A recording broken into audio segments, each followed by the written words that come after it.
Bonjour à toutes et à tous et bienvenue dans ce nouvel épisode de Voyage en cartothèque, le 19e épisode. On arrive à la fin de notre série de 21.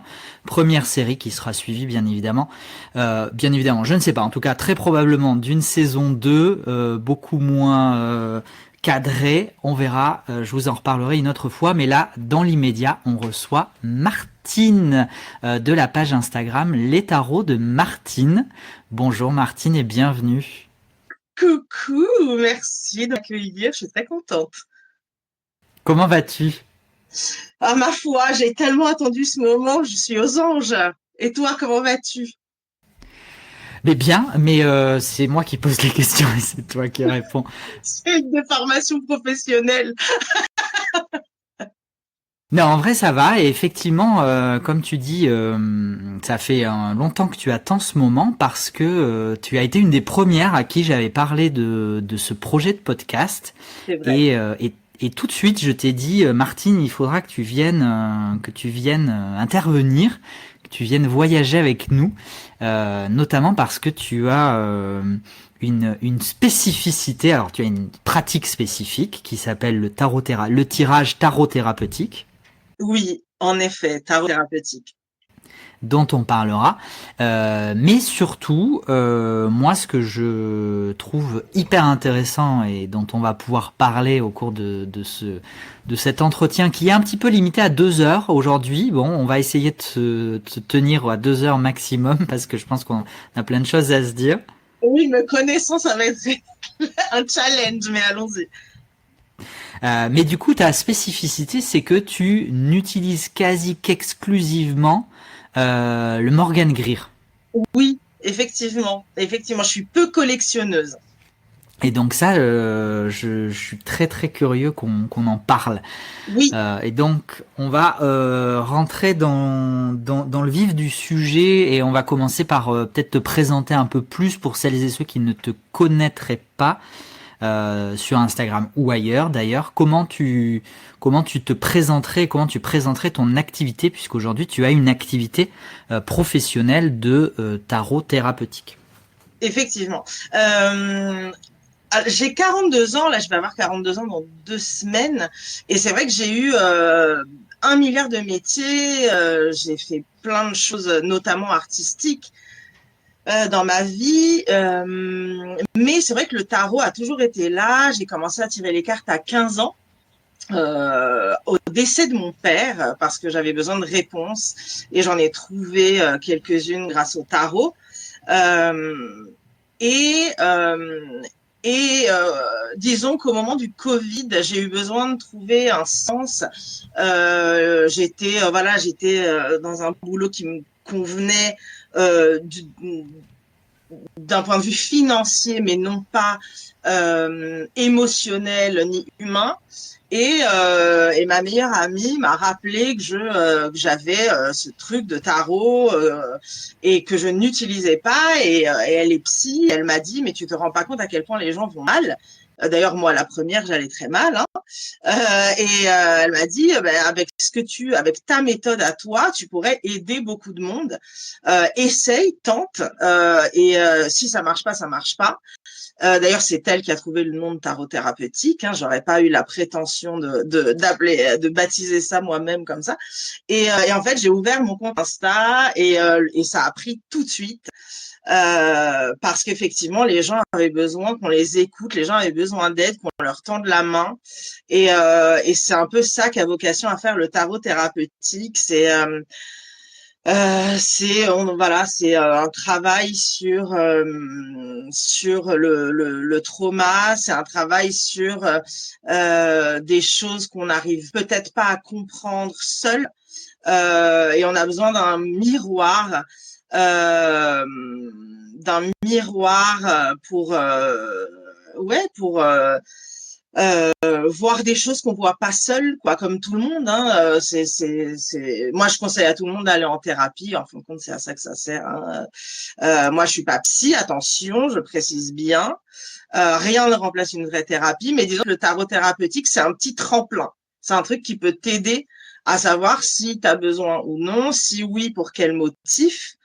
Qu'est-ce qui se cache? Est-ce qu'il y a des trucs que t'as pas encore digérés? Et donc, on rigole, parce que j'aime bien rigoler, mais il faut s'accrocher quand même en séance. Et, et donc là, tu parles spécifiquement du tarot thérapeutique. C'est la méthode de tirage que tu as créée, toi, de par ton expérience.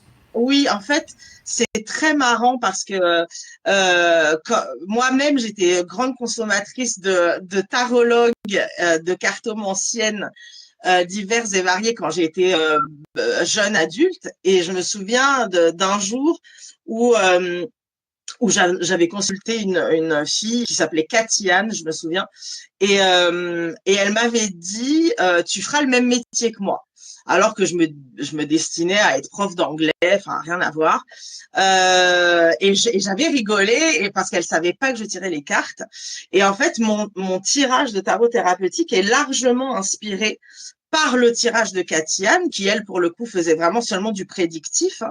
Elle regardait l'avenir, mais je me souviens de la structure en fait de ses cartes, de son spread, et je trouvais que c'était super clair en fait. Et donc j'avais gardé ça en tête, vraiment cette image, et visuellement, je me suis inspirée de ça. Après, je l'ai tourné comme moi j'ai voulu et selon mes besoins.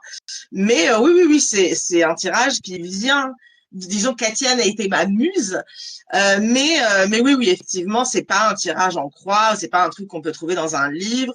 C'est vraiment, oui, quelque chose qui vient de moi, qui me parle à moi, quoi. En tout cas, d'ailleurs, le spread est hyper étrange parce qu'il y a, en fait, si tu veux, les cartes n'ont pas de place spécifique. Je lis ça comme un texte, en fait. Il n'y a pas telle place et admettons le problème, telle place et admettons la solution. C'est pas du tout comme ça. En fait, c'est comme si le Morgan Greer justement me racontait une histoire et moi en fait je déballe ça. Et c'est pour ça que plein de gens me demandent mais tu peux pas faire une formation pour au tarot thérapeutique? On me le demande quasiment tous les jours. Malheureusement non, je ne peux pas parce que je n'ai rien à enseigner. Et comment tu l'as, si tu veux bien raconter un petit peu comment tu as construit sur... donc tu dis qu'il n'y a pas d'emplacement, effectivement, c'est assez rare. Donc certains appellent ça lecture contextuelle ou peu importe, en fait tu lis ce que tu dis, tu lis l'histoire. Mais du coup, qu'est-ce qui t'a mené quand même à créer spécifiquement cette méthode de tirage? Qu'est-ce que ça te permet d'y lire justement? Tu parlais de trauma, etc. Si tu peux peut-être un petit peu détailler et dans quel objectif pour toi professionnellement et pour l'autre? Alors, vaste débat. Quand je suis arrivée, donc moi ça fait 4 ans que je suis en activité. Bien sûr, quand j'ai commencé le tarot, je voulais voir l'avenir. J'ai commencé comme une nana de 15 ans qui veut savoir si l'amoureux va revenir. Alors bien sûr, comme j'avais dit tout à l'heure, j'avais aussi besoin de réponses un peu plus mystiques vis-à-vis de mon père. Mais il y avait quand même une immaturité. En grandissant, je me suis rendu compte que en fait les gens avaient souvent des questions vraiment d'ordre existentiel auxquelles ils trouvaient pas de réponse et ils n'avaient pas de biais non plus d'accès à ça, à l'introspection en fait, hein, tout simplement à l'introspection, au développement personnel, etc., etc. Donc j'ai fait une formation de coach quand j'ai eu 25 ans. Et en fait, le tarot thérapeutique, c'est un mélange de ce que je connais du tarot, donc ce qu'on peut connaître au bout de plus de 20 ans de pratique, et de ma pratique de coaching. C'est-à-dire que en fait, effectivement, il y a des périodes dans la vie où on va plus ou moins bien, et je suis de l'avis que même quand ça va, c'est important de comprendre pourquoi ça va en fait, de manière à pouvoir étirer tout ça dans les moments qui sont plutôt down justement. Qu'est-ce que ça veut dire? Si j'ai une période super fast, qu'est-ce qui fait que ça fonctionne? Qu'est-ce qui fait que ça marche? Qu'est-ce qui fait que je vais bien? Tout ça, je l'observe, je l'enregistre, et du coup, dès que j'ai un moment de creux, bien sûr, un moment certainement nécessaire, hein, mais pour ne pas y rester trop longtemps, je réactive les leviers qui fonctionnaient au moment où justement où j'allais bien. Et à l'inverse, si je vais pas bien, qu'est-ce qui se passe? Est-ce que c'est un truc contextuel, comme tu disais tout à l'heure? Donc, est-ce que en ce moment ça va pas bien, ou alors est-ce que c'est quelque chose de mon enfance que j'ai pas avalé, qui a encore un goût amer? Est-ce que j'ai eu un trigger? Est-ce que quelque chose a réactivé une vieille blessure? Est-ce que moi je travaille beaucoup avec l'épigénétique, donc est-ce que quelqu'un dans ma famille a vécu tel ou tel traumatisme et ça s'est répercuté sur moi et comment m'en défaire? Et le tarot, pour ça, c'est quand même un outil. J'ai rien inventé, hein. Le tarot, c'est au départ un jeu, mais c'est aussi un grand outil d'introspection. Je veux dire, Freud, Jung et compagnie s'en servaient, ils étaient pris pour des illuminés, mais pour l'instant, à mon humble avis, on n'a pas vraiment trouvé mieux que des cartes pour voir l'inconscient, quoi. Et donc voilà, moi ma vocation c'est d'aider les gens à s'observer, à prendre un pas de recul et à se regarder, ce qui est, je pense, un des trucs les plus durs à faire, hein. Les cordonniers sont les plus mal chaussés, moi-même j'ai vachement de mal à le faire. Mais en fait, quand quelqu'un te prend la main, tout est plus simple, surtout quand la personne est, en fait, elle est vraiment là pour toi à 1000% et elle est pas dans le jugement. Et du coup, c'est hyper important de créer des liens, hein, évidemment.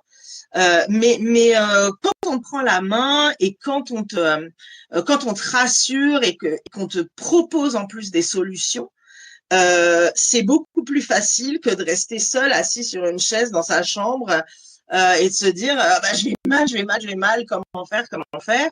Et surtout, c'est hyper important d'extérioriser. En fait, moi, mon boulot avec le tarot thérapeutique, c'est de déchiffrer ce qu'on va me dire. C'est de lire, en fait, c'est de créer des sous-titres. Je suis comme un décodeur entre toi et toi. En tout cas, c'est ce que j'essaye de faire.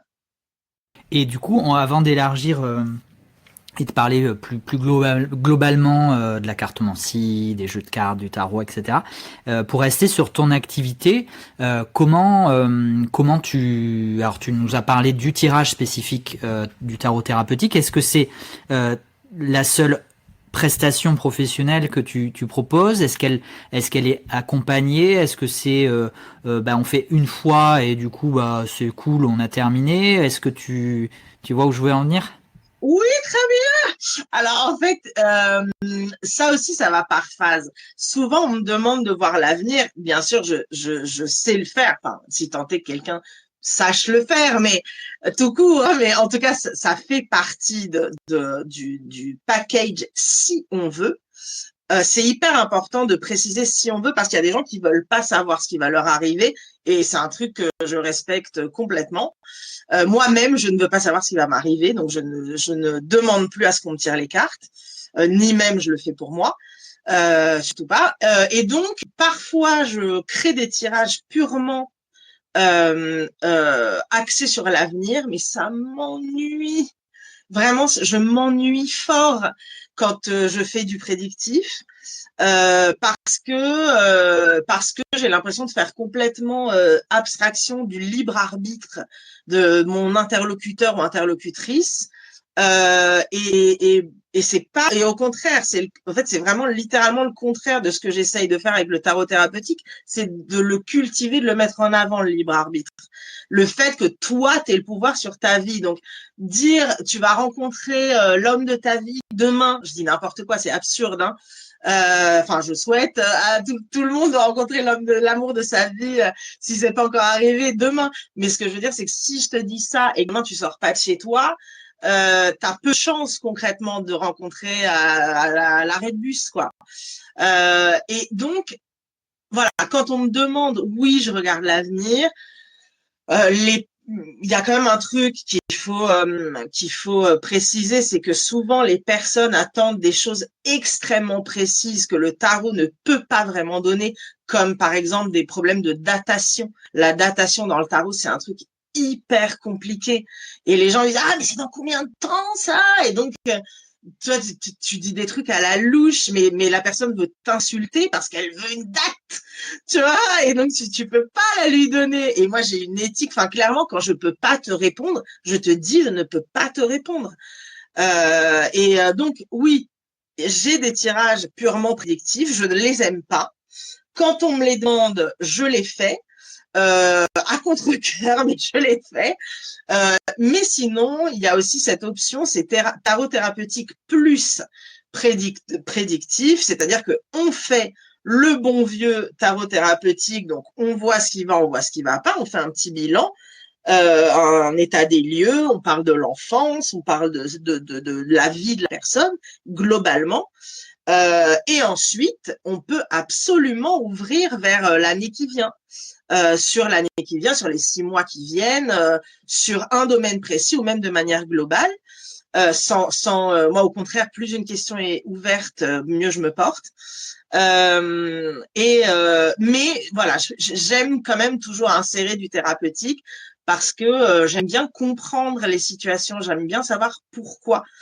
Et étant donné que pour moi, la partie la plus intéressante et importante d'une séance, c'est l'élaboration de la question. Quand une question, c'est juste est-ce que je vais avoir tel job ou est-ce que je vais réussir à vendre ma maison, etc., etc. Moi, j'ai tout de suite le réflexe de dire, mais pour quelle raison souhaites-tu avoir précisément ce travail tu vois, et je creuse et je creuse. Et souvent, enfin, pas souvent, mais parfois, la personne se dit, mais en fait, je suis faite pour autre chose. Et c'est là qu'intervient le coaching. Et donc, soit je confirme un truc, une conviction intime de la personne, soit je la challenge un peu. Et à ce moment-là, c'est encore plus intéressant. Et donc, il y a certaines personnes que j'oriente vers une thérapie. C'est très important de connaître ses limites, je pense. Il y a des choses qui sont pas pour nous, pour les cartomanciens. Et donc, dans ce cas-là, j'aide la personne à trouver un praticien. On regarde ensemble quelle serait la meilleure issue pour elle et quel serait le meilleur genre de thérapie, une analyse, une TCC, le MDR, l'hypnose, etc., etc. Soit moi, je peux l'encadrer en coaching à certaines conditions bien précises. Mais voilà, pour répondre à ta question, oui, je fais aussi du prédictif. Je n'aime pas beaucoup, mais j'essaye toujours quand même d'y joindre un côté psychologie. Alors, bon, j'ai plein de questions, comme d'habitude, mais je vais essayer de m'en rappeler et de prendre les choses dans l'ordre. Tu parlais justement alors, du prédictif, du divinatoire, du libre arbitre.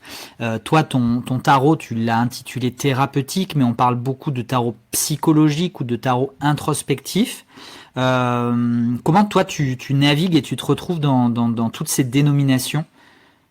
Alors, super question. Alors, je reprécise que c'est pas moi qui ai baptisé ma pratique comme ça. C'est mon ami qui est psy. Je me serais pas permise. Hein. Vraiment, ça, c'est un truc super important sur lequel j'insiste beaucoup parce que ça peut sembler pompeux, thérapeutique. On dirait que, voilà, moi, je suis pas thérapeute. Je suis, voilà, je tire les cartes et je suis coach. Mais je pense que tout ça se rejoint.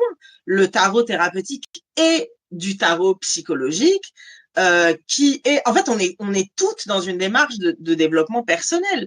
Bon, moi, quand je suis arrivée il y a 4 ans, ça existait pas trop.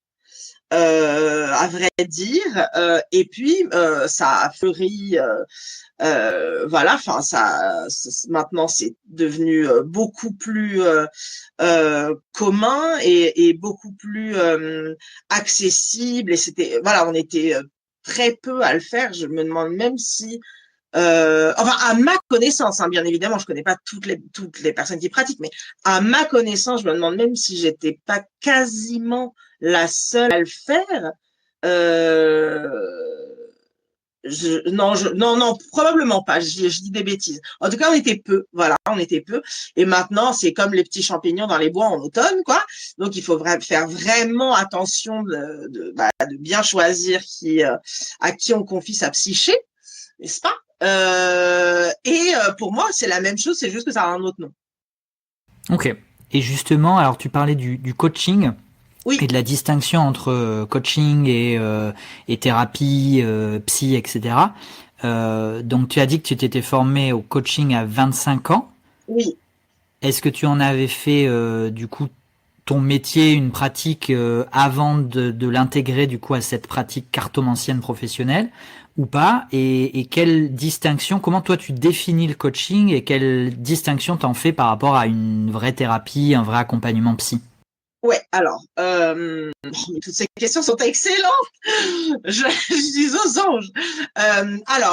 Quand j'ai fait ma formation de coaching, j'étais dans la mode. C'était une époque où je travaillais dans la mode. J'étais costumière et habilleuse, donc ça a fait partie de ça fait partie de mon CV. Et en fait, j'ai utilisé mais en fait voilà ce que j'ai appris en coaching quand il s'est agi d'habiller ces dames, parce que ces dames sont pleines d'insécurité. Pas toutes évidemment, mais en tout cas, je suis tombée. Moi, voilà, j'étais costumière au cinéma et les comédiennes, eh ben, faut les rassurer quand elles essayent des vêtements, quand on leur fait mettre des costumes, il faut leur expliquer le sens du truc et pourquoi elles portent ça, et même si c'est pas flatteur, et même si c'est pas leur couleur, etc., etc. Donc, il a fallu beaucoup gérer les susceptibilités. Et donc, mon coaching, ça me servait à ça, ça me servait à pimper des nanas parce que j'habillais surtout des femmes, très peu d'hommes, des femmes et filles qui n'avaient aucune confiance en elles, ce qui est quand même un problème. Hein. Et donc, je m'en suis servie à ce moment-là. Ensuite, j'ai été libraire pendant 3 ans. Et, euh, parce que bon, la mode, c'est vraiment très compliqué, le cinéma encore plus. Et donc, quand j'ai été libraire, je me suis servi de ce que j'avais appris en coaching pour réussir à bien conseiller les gens sur leur lecture. C'est-à-dire qu'en fait, ma formation de coach m'a appris à lire très vite dans les gens. Et donc, quand une personne arrivait et me disait, bah voilà, je cherche un livre, j'ai pas trop d'idées. Bah moi, voilà, mes études de coach, ma formation de coach, qu'est-ce qu'elle me permet de faire? Elle me permet de décrypter les gens et donc, tout de suite, en posant une ou deux questions, je savais quoi leur conseiller et la personne revenait une semaine ou 10 jours après en me disant, mais ce livre a changé ma vie ou alors j'ai offert le livre que vous m'aviez conseillé et la personne est enchantée. Puis du coup, bah, je l'ai offert à 10 autres personnes, etc. Et ça, c'est super gratifiant et ça vient de ma formation de coach. C'est-à-dire que grâce à ce que j'ai appris, j'ai la possibilité j'ai une grille de lecture, voilà, d'autrui, de mon prochain, qui est peut-être un peu plus affûtée, on va dire. Et comment tu le distingues? Ouais, pardon. Voilà, pardon. Et donc, j'avais oublié la deuxième question et je m'en suis souvenue. Et la distinction, elle est énorme. C'est-à-dire un psychologue, alors je parle pas de psychiatre, les psychiatres sont des médecins, c'est encore autre chose. Mais un psychologue ou un psychothérapeute, c'est quelqu'un qui a un diplôme, qui a fait des super longues études, qui a étudié autrement plus que nous les coachs. Alors on a bossé quand même, hein, c'est pas n'importe quoi, c'est pas un truc facile. Alors ça c'est maintenant il y a encore un effet de mode. Moi quand je l'ai fait, ça n'existait pratiquement pas, ça venait des États-Unis. Mais maintenant, bah oui, il y en a beaucoup. Le coaching, c'est un truc qui est plus immédiat. Il y a quelqu'un qui te drive. Il y a quelqu'un qui essaye vraiment. Et je reprends la métaphore de se prendre par la main parce que je pense que c'est vraiment l'essence de nos pratiques, de notre pratique. En tout cas, la mienne, c'est vraiment ça. Quand tu viens en consultation avec moi, on se prend par la main et on se lance dans l'aventure, dans une aventure commune. C'est pour ça que souvent je raconte aussi ma vie. Les personnes me disent des secrets, moi je leur en dis aussi. Je trouve que c'est que justice, quoi. On partage un moment de grande valeur. Euh, et donc du coup, euh, et ben un coach c'est quelqu'un qui t'aide dans ton quotidien. Moi je sais qu'on peut me joindre à peu près n'importe quand, dès que je peux je réponds. Et c'est sur des petits trucs de la vie pratique, des petites habitudes à installer, des prises de position à assumer. des changements qui se font peut-être plus vite qu'en thérapie, mais de manière moins profonde, je dirais. La thérapie, c'est vraiment des choses où tu vas creuser, creuser, creuser, creuser. Euh, il y a des caractères pour tout. Moi, je suis en thérapie depuis que j'ai 11 ans. Je crois que j'ai fait à peu près toutes les thérapies qui existent sur Terre. J'ai fait des psychanalyses, j'ai fait des thérapies comportementales et cognitives, j'ai fait de l'hypnose. J'ai fait tout ça parce que je pense que c'est pas du luxe, parce que je pense que la vie est dure. Mais c'est long, en fait, c'est long. C'est long, c'est lent. Il y a des situations qui sont entre guillemets, alors je dirais urgentes, vraiment entre mille guillemets, mais en tout cas qui ont besoin de plus d'immédiateté. Et c'est en ça que le coaching c'est bien, c'est que en fait on essaye de passer quand même tout de suite à l'action. Sans suranalyser. Il y a des choses qu'on ne peut pas faire l'économie d'analyser, euh, mais on suranalyse pas et on passe quand même à l'action de manière prudente, évidemment. Mais allez, on y va. Alors que le psy, enfin voilà, la thérapie, c'est quand même quelque chose qui s'étire dans le temps, alors que le coaching, ça a vocation à être bref quand même, relativement bref. J'ai une question qui m'est venue un peu bizarre, hein. Tu as le droit de ne pas y répondre. Pas de problème. Est-ce que tu t'es déjà fait peur dans une consultation où tu as vu, où tu as lu des choses des choses, voilà, peut-être secrètes, inconscientes, mais des choses très lourdes, très difficiles. Et comment dans ce moment-là, si ça t'est déjà arrivé, comment tu te positionnes? Alors, c'est littéralement mon quotidien. C'est-à-dire que si ça ne se produit pas, pour moi, la séance est ratée. Euh, c'est vraiment mon curseur, en fait. C'est à ça que ça sert. Et d'ailleurs, c'est pour ça que je disais tout à l'heure, pour faire une séance de tarot thérapeutique, il faut quand même s'accrocher. C'est parce qu'on parle de choses, la plupart du temps, pas faciles. Effectivement, il y a des secrets de famille qui sortent. Effectivement, il y a des scènes traumatiques que le tarot m'indique. Pas seulement le tarot, mais aussi un moment que je trouve hyper important, c'est la concentration préalable au tirage, au cours de laquelle moi je commence à avoir des informations pendant que je mélange. En fait, on se concentre avec mon consultant ou ma consultante, et pendant que je mélange, j'ai déjà des infos qui me viennent. Et donc là, c'est un peu moins précis, bien évidemment, que quand j'ai mes cartes, mais en général, ça nous donne quand même des directions. Oui, clairement, on sort des trucs, des placards qui sont pas toujours cool. Et comment je gère ça? Je pars du principe que à partir du moment où quelqu'un prend rendez-vous avec moi, elle a signé pour ça. La personne a signé pour ça. Elle sait que ça risque d'arriver.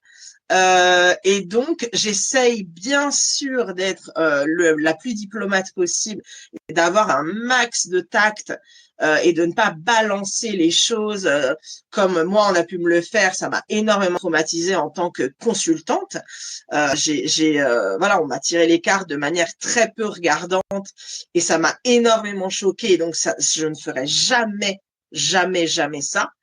Mais j'essaye vraiment d'amener l'information délicate de manière à ce qu'elle soit comment dire, intéressante ou du moins constructive et que ça soit de la matière vive, qu'on puisse travailler dessus. C'est pas ah tiens mais il s'est passé ce truc horrible.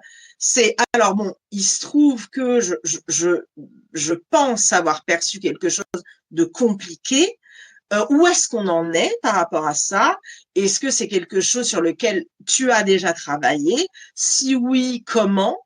Où tu en es? Et on creuse là-dessus avec curiosité, avec ouverture d'esprit. Je suis pas là pour annoncer des katas aux gens, ni dans l'avenir, ni même dans leur passé. Je suis pas là pour leur rappeler des moments horribles. Je suis là pour changer la narration. Ok, il s'est passé ça, mais ensemble, et là c'est la littéraire qui parle, hein, parce que j'ai fait des études de langue et de lettres, ensemble, retravaillons ce moment de manière à ce que tu puisses en faire. Alors, si on a de la chance, on en fait une force. Si on a moins de chance, on en fait du moins un truc un peu plus digeste, un truc anodin, un truc supportable. Voilà. Ok. Bah, je crois qu'on a déjà bien balayé le spectre de ta pratique. Tu viens de dire que lorsque tu bats les cartes au début de la séance, alors pour Oui, la petite histoire, moi j'ai été non pas cobaye, mais en tout cas consultant du tarot thérapeutique plusieurs grâce à fois même. François Mitterrand, plusieurs fois, mais première fois grâce à François Mitterrand, J'avais en gagné un gagnant. concours. Voilà, j'avais gagné un jeu de devinettes sur Instagram. Donc, donc c'est de là que je connais effectivement bien comment se déroule une séance. Et effectivement, ça peut être effectivement long, c'est-à-dire que tu ne te ménages pas pendant la séance, hein, tu prends le temps qu'il faut. Sinon, ça sert à rien. Voilà.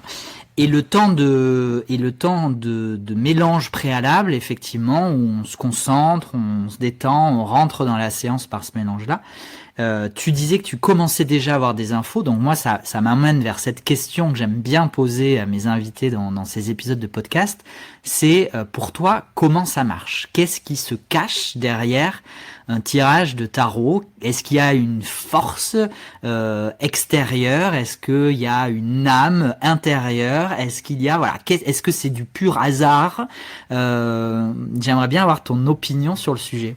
Alors, déjà, ça me fait marrer ce qu'il y a une force. Oui, oui. Euh, Sans doute. Alors, de toute façon, c'est pas par magie que ça arrive, c'est du travail. Hein. Je veux dire, tout le monde peut faire ce que je fais, ce qu'on fait, nous toutes et nous tous. On n'est pas élus des dieux. Hein. C'est juste qu'il faut bosser et au bout d'un petit moment, tu y arrives. Hein. Je veux dire, on n'est pas un club de privilégiés. Donc, comment ça se passe? Effectivement, il y a cette partie où on mélange avant qui est une sorte de méditation commune. Et d'ailleurs, j'ai l'habitude de dire à la personne, on va se répéter notre question du jour comme un mantra. Parce que pour moi, il y a vraiment ce truc de cohérence cardiaque, de respiration. Voilà, on médite ensemble, même si on n'est pas ensemble physiquement, hein, parce que les consultations sont par téléphone, mais ça ne change strictement rien. Et en fait, ce qui se passe pendant que la personne fait sa visualisation, c'est que moi, je reçois donc mes petites infos sous forme de, alors, je vois des choses, donc une forme de clairvoyance, j'imagine. Je sens beaucoup d'odeurs. Je sens beaucoup de parfums. Donc ça, c'est par exemple quand j'ai l'honneur d'avoir la visite de quelqu'un qui n'est plus parmi nous, systématiquement, je vais avoir son odeur.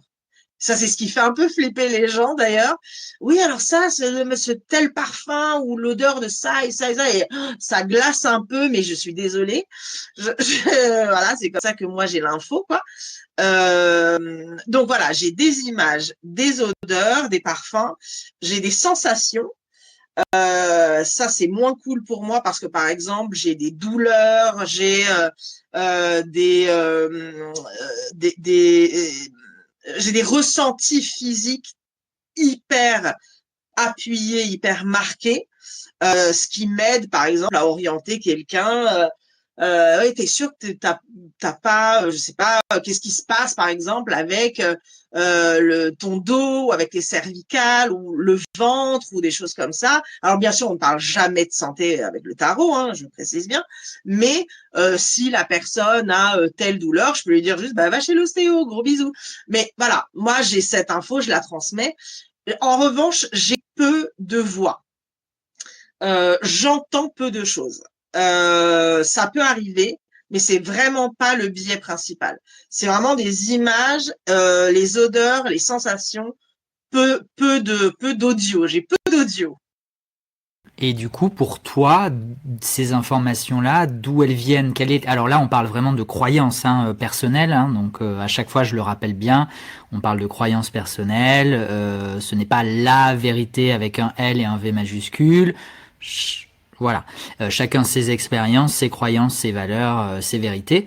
Mais du coup, pour toi, qu'est-ce qui, d'où ça vient? Est-ce que c'est juste le fait que on soit vibratoirement connecté? Est-ce que ce serait des guides? Est-ce que ça serait et ensuite la question subsidiaire, c'est du coup le tirage de tarot. Est-ce qu'il y a quelque chose qui guide la sortie des cartes là et au moment où elles sortent, ou là pour le coup c'est du hasard et ensuite on y interprète l'histoire?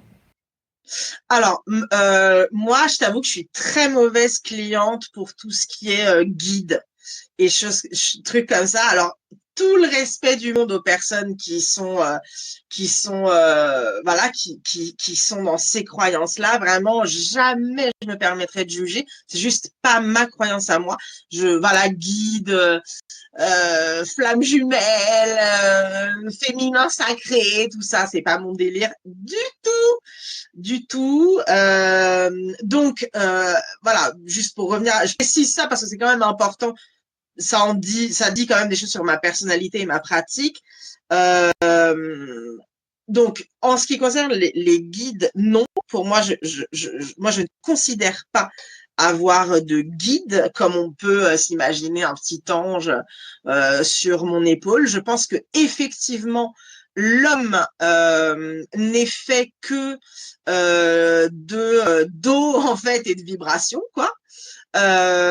Et que justement, si la personne ne se met pas au diapason, si la personne ne se met pas sur la même vibration que moi, si la personne vibre différemment, ça ne peut pas fonctionner. J'aurais rien, en fait. Et ça m'est déjà arrivé d'interrompre une séance parce que je disais, écoute, en fait, là, tu ne me donnes rien, je ne reçois rien, parce que soit elle n'était pas prête, parce que c'est pas une démarche anodine, soit elle était sceptique, soit on lui avait offert un tirage et en fait elle avait pas envie de le faire ou des trucs comme ça. Et dans ce cas-là, il faut faire hyper gaffe à comment dire, voilà, est-ce que la personne ait vraiment envie de se lancer là-dedans? Et pour moi, oui, c'est des vibrations. C'est quand je tire une carte à la place de quelqu'un, euh, en fait, je deviens cette personne, si tu veux. Ces vibrations, moi, je les reçois, je les accueille, et du coup, c'est elle qui me guide. C'est là mon guide, si on veut reprendre ce terme, et ma consultante ou mon consultant. C'est pas un petit ange sur mon épaule ou c'est pas une force mystérieuse, sacrée. Ou alors, si c'en est une, c'est l'univers. Et parce que moi, je crois en l'univers très, très profondément. En revanche, je ne suis pas croyante d'un point de vue religieux, bien que j'ai des accointances avec le bouddhisme et l'hindouisme, mais je ne suis pas croyante. En revanche, je crois que l'univers nous régit tous et que, oui, effectivement, et que c'est des vibrations et des ondes qui nous permettent de faire ce qu'on fait et qui nous permettent d'établir un dialogue, une conversation, un échange, un truc qui vaille la peine d'être vécu. Si la personne n'est pas là-dedans, je peux rien faire pour elle. Je vais boucler la boucle de cette partie-là. Tu viens de dire l'univers nous régit. Du coup, où tu places le curseur entre le prédictif, le prédestiné, la destinée peut-être tout simplement, et le libre arbitre dont on parlait tout à l'heure, où justement tu n'aimes pas faire de prédictif pour ne pas enfermer les gens dans une destinée. Comment tu places le curseur du coup entre cet univers qui régit, orchestre et notre libre arbitre? Ok, café philo là. Non mais hyper intéressant, j'adore cette question. Mais c'est vrai que c'est une bonne question parce que ça pourrait sembler contradictoire avec ce que j'ai dit tout à l'heure. Moi, je parlais du fait que moi, je ne suis personne pour indiquer à quelqu'un d'autre ce qui va lui arriver. En revanche, je crois fort au fait qu'il n'y a pas de hasard et que les choses arrivent pour une raison. qui parfois semblent un peu obscures et mystérieuses, surtout quand il t'arrive des sales trucs. Hein. On se dit, mais comment ça quelle est la raison? Alors parfois tu te dis, bah, là, c'est pas le moment pour toi de la connaître, cette raison. C'est pas le moment encore pour toi de la découvrir, mais un jour, ça fera sens. T'inquiète. Et foi, et justement, et foi en l'univers.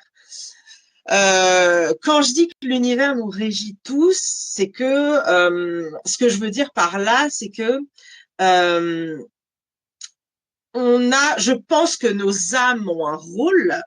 En tout cas, j'ose espérer que chacun de nous a un rôle dans cette vie qu'il doit investir, qu'il se doit même d'investir. C'est un devoir.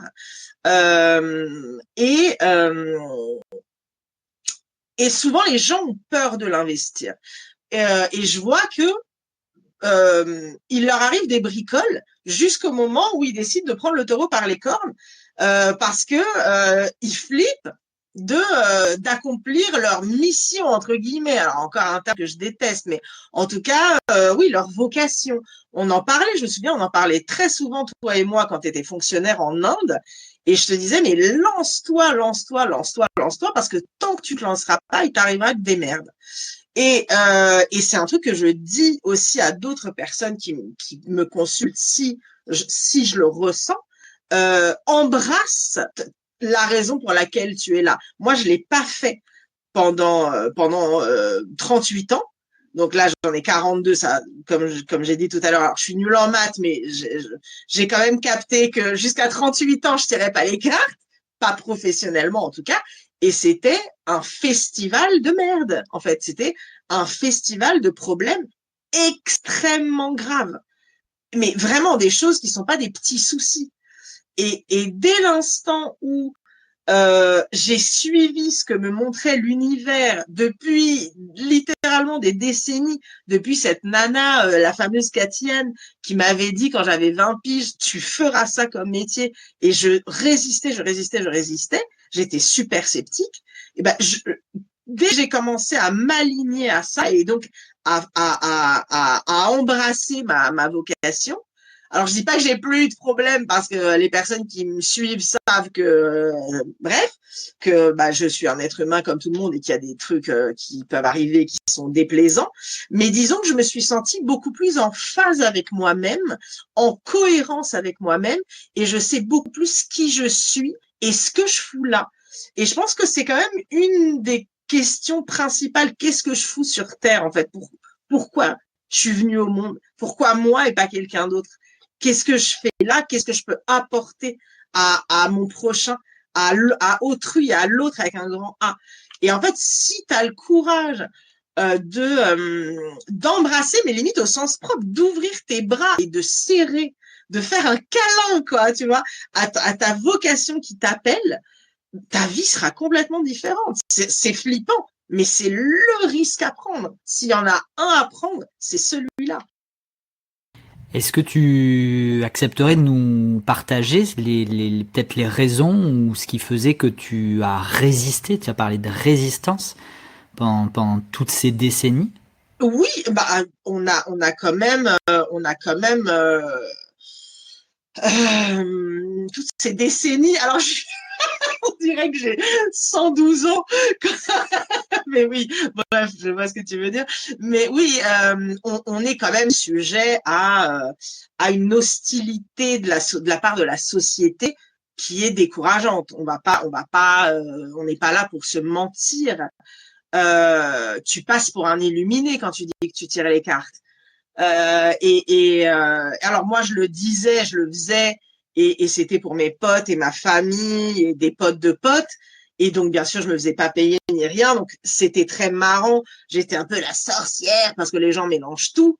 Forcément, je tire les cartes, j'ai un corbeau sur l'épaule et des têtes de mort sur mon bureau, quoi, tu vois, et je sacrifie des lapins pour le sabbat.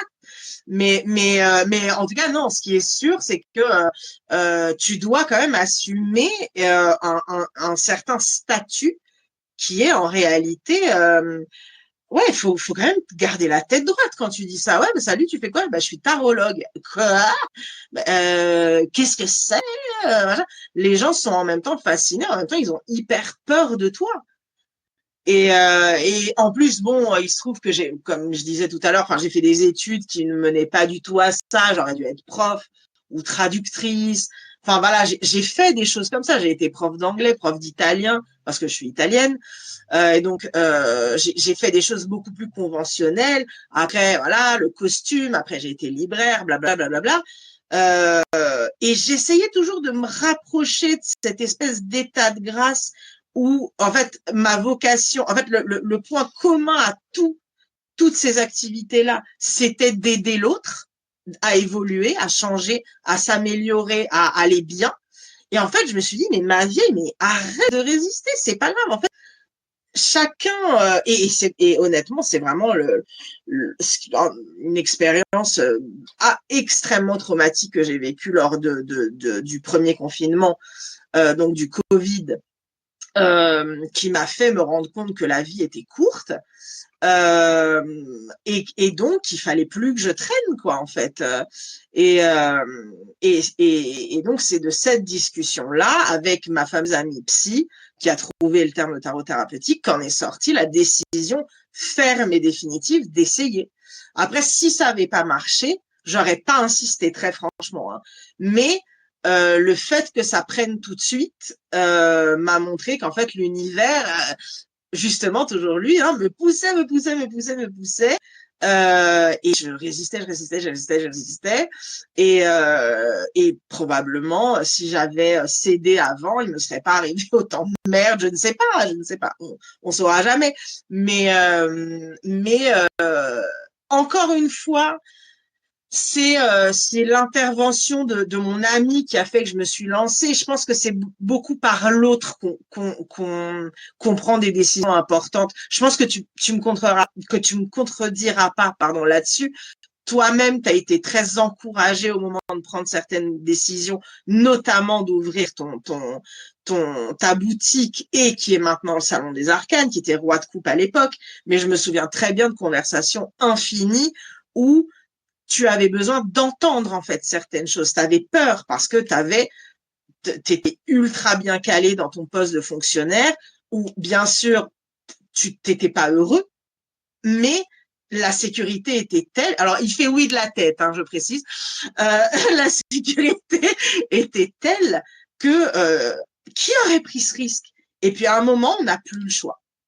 À un moment, l'appel est tellement fort et c'est souvent dans des moments de grand désarroi. Quand tout va bien, on change pas. Pourquoi changer si tout va bien? Et quand il y a la catastrophe de trop, on se dit, OK, alors les mêmes causes produisent les mêmes conséquences. Peut-être qu'il serait que le moment est venu de changer les causes. Et donc, bah, les causes, c'est nous, c'est comment on agit, comment on voit la vie, comment on se positionne. Et du coup, je pense que c'est beaucoup à travers l'autre qu'on est rassuré et qu'on se dit, OK, je fais ce saut dans le vide parce que l'autre te tient la main, encore une fois. La nana qui connaît une seule image, quoi.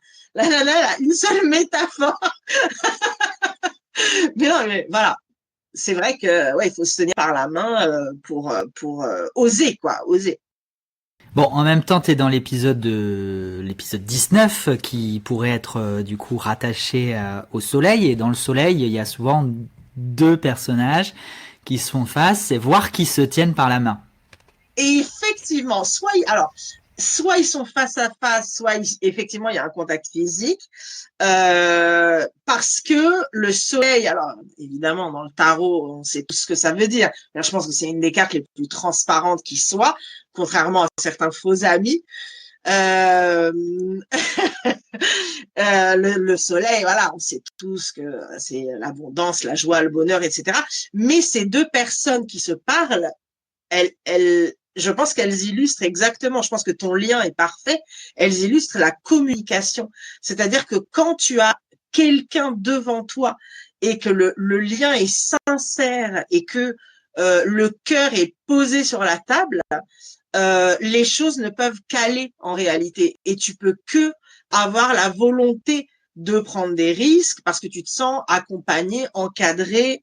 Et voilà, c'est vraiment une question de communication, je pense. Absolument, effectivement, c'est toujours bon de se confronter au monde et à l'autre parce que l'autre et le monde, à ma croyance à moi, c'est que n'est qu'un miroir et que sur ce Complètement. miroir, on se projette et on peut se voir et mieux se voir et mettre en lumière, pour parler du soleil, mettre en lumière justement des parties peut-être inconscientes ou cachées volontairement parfois Bien aussi. sûr. Voilà. Bien sûr. Et le soleil, il a ça de particulier aussi dans le tarot que, enfin, en fait, c'est une carte qui te dit, OK, alors là, tu as tout, ou en tout cas, si on est dans le divinatoire, tu vas tout avoir, mais fais-en bon usage. Il y a ça qui est hyper important comme dimension je pense, dans la carte du soleil. C'est que c'est pas gratos, en fait. Ça tombe pas tout cuit dans le bec. Tu vas l'obtenir, ou en tout cas, tu es dans une période faste. Tout dépend du genre de tirage qu'on fait. Mais méfie-toi. Utilise ça à bon escient. Ne tombe pas dans l'arrogance, ne tombe pas dans la vanité, parce que sinon, ça se retourne contre toi. Et je pense que vraiment la pureté du cœur, alors là, le cliché 2000, mais je crois tellement sincèrement à ça, la pureté du cœur et des intentions font que le soleil s'applique ou non, en fait, a un sens ou non. Le soleil en tant que carte, là, hein, vraiment en tant que carte. Oui, oui, je savais bien. Le soleil, il brillera de toute façon, quoi qu'on fasse, et quels que soient les nuages qui pourront le marquer, le vrai soleil, lui, continue à briller dans tous les cas. C'est ça. C'est ça, c'est ça. Je pense. Là, je te dis ça, je regarde par la fenêtre, il pleut à verse et on est au début de l'automne, donc tout le monde est un peu, tout le monde est un peu down. Mais je pense que le vrai soleil, en fait, tu l'as tout le temps. Hein, c'est un truc à cultiver, quoi. Merci beaucoup. Je pense qu'on, j'ai envie d'arriver du coup à peut-être à une partie un peu plus personnelle. Oui. Déjà, par commencer à te poser la question de ta pratique personnelle, justement, pour reprendre le terme. Est-ce que tu as une pratique personnelle? Est-ce que tu te tires les cartes pour toi-même ou pas du tout? Alors non, comme je le disais tout à l'heure, je ne le fais absolument pas. Parce que le biais cognitif est bien trop fort. Et donc, forcément, on a zéro subjectivité sur soi-même. Alors, encore une fois, tout le respect du monde aux personnes qui se font un petit tirage tous les matins ou pour prendre une décision, pas de problème, hein, c'est un pays libre. Encore un petit peu, non, je crois, je sais plus en fait. Bref, en tout cas, ouais, à moitié là. Voilà, exactement. Mais bon, bref, chacun fait ce qu'il veut tant qu'il fait de mal à personne. Mais moi, je ne le fais pas parce que mon tirage sera forcément influencé. Et en plus, parce que comme j'ai dit tout à l'heure, je ne veux plus savoir ce qui va m'arriver. J'ai vraiment vécu des expériences beaucoup trop traumatiques. Donc, ma pratique personnelle, pour te répondre, elle est non existante. Je ne me tire pas les cartes. Mais est-ce que du coup, tu t'es quand même tiré les cartes par le passé? Euh, hmm, En commençant, oui, parce que tu sais, tu t'entraînes sur toi en réalité. En plus, je t'ai dit, j'ai commencé, j'avais 15 piges. C'était un gadget un peu pour moi, tu vois. Alors justement, allons-y. Oui, Plongeons dans ce passé. Comment le tarot, puisque pour le coup, on ne parle vraiment que de tarot ici. Je crois pas qu'on oui. parle d'oracle, de petit Lenormand, de cartes à Ah, mais jouer. moi, je tire pas les oracles de toute façon. Oui, oui. Donc le tarot, comment le tarot est entré dans ta vie? Alors, encore une fois, ça, je l'ai évoqué brièvement parce que je voulais pas tout de suite faire pleurer dans les chaumières. J'ai attendu un petit 50 minutes. Mais non, en fait, j'ai commencé à tirer les cartes au décès de mon père, euh, qui est arrivé donc quand moi j'avais 15 ans et lui avait 50 ans depuis 2 mois. Il venait d'avoir 50 ans. Et donc, il est décédé après une longue maladie absolument atroce. à laquelle j'ai assisté de loin parce qu'il vivait en Italie, mais j'y allais à chaque vacances scolaires et je le voyais vraiment se désagréger. Et je ne comprenais pas le sens d'une telle expérience, ni pour lui, ni pour ma famille et moi par extension. Je ne comprenais pas, en fait c'est pour ça d'ailleurs que je ne crois pas en Dieu, et encore une fois, c'est peut-être une erreur de ma part, hein, mais en tout cas ça a énormément ébranlé ma foi de voir qu'il y avait des injustices pareilles, voilà. Et du coup, je me suis dit, alors ok, il me faut des réponses. Pourquoi, déjà en premier lieu, pourquoi mon père est tombé malade? Pourquoi il est tombé si malade et pourquoi il en est mort si jeune alors que c'était quelqu'un de tellement bon et qu'il n'y avait aucune logique là-dedans. Et donc, je me suis tournée vers les sciences occultes. À l'époque, c'était vraiment ça, c'était les sciences occultes. J'allais dans les librairies ésotériques. Alors, c'est aussi un truc culturel. En Italie, ça se fait beaucoup, hein. J'ai grandi dans un contexte où, alors, il y avait, les gens tiraient pas les cartes dans ma famille, mais voilà, tu utilises des plantes pour tel truc ou tu sais, tu regardes si quelqu'un t'a fait le mauvais œil, t'as mis le mauvais œil avec une goutte d'huile dans de l'eau, des gouttes d'huile.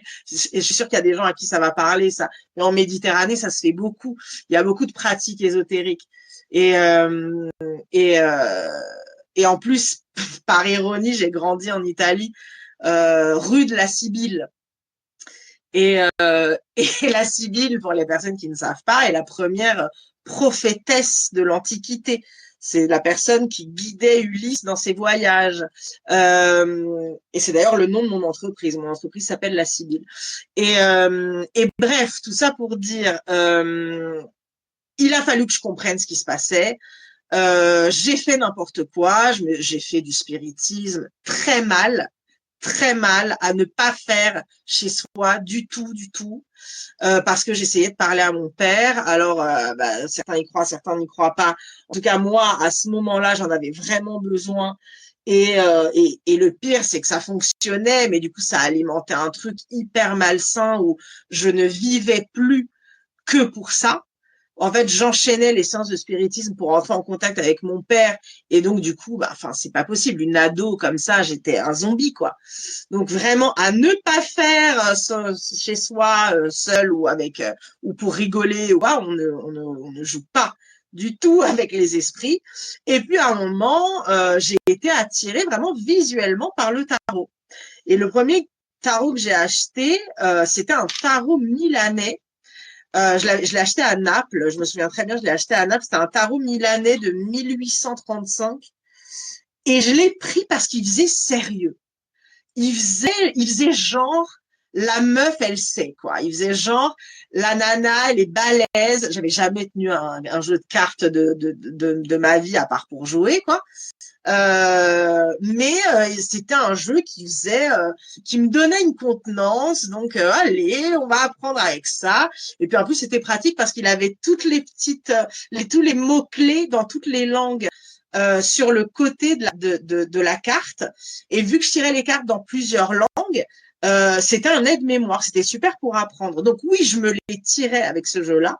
Mais dès que j'ai commencé à avoir un peu disons, plus de liberté dans les codes du tarot, j'ai rencontré le Morgan Greer. Sur le Morgan Greer, il n'y a rien d'écrit. Et donc là, j'étais un peu sans filet. Et c'est là où j'ai arrêté de me les tirer à moi. J'en avais plus besoin parce que j'ai commencé à les tirer aux autres, quoi, en fait. Le tarot milanais dont tu parles, c'était un jeu du coup qui était, comme on dit, pipé avec des arcanes mineures ressemblant Marseille. Ouais, je dirais que c'était à cheval entre le Rider White et le Marseille. Moi, j'ai jamais tiré le Marseille vrai, pur, parce qu'il me fait peur. Je trouve que c'est un jeu qui est très agressif. Par son code couleur, enfin voilà, moi, en tout cas, il me parle pas visuellement, donc je ne le tire pas, je l'ai jamais tiré. Celui-là, il était plus doux. Et là, attends, je l'ai sous les, oui, les mineurs sont Oui, oui, je vois ce que tu veux dire par pipé. Oui, les mineurs sont pipés, oui. C'est vraiment un compromis entre le Marseille et le Rider White. Si tu veux, je t'enverrai des images pour illustrer, si tu veux illustrer.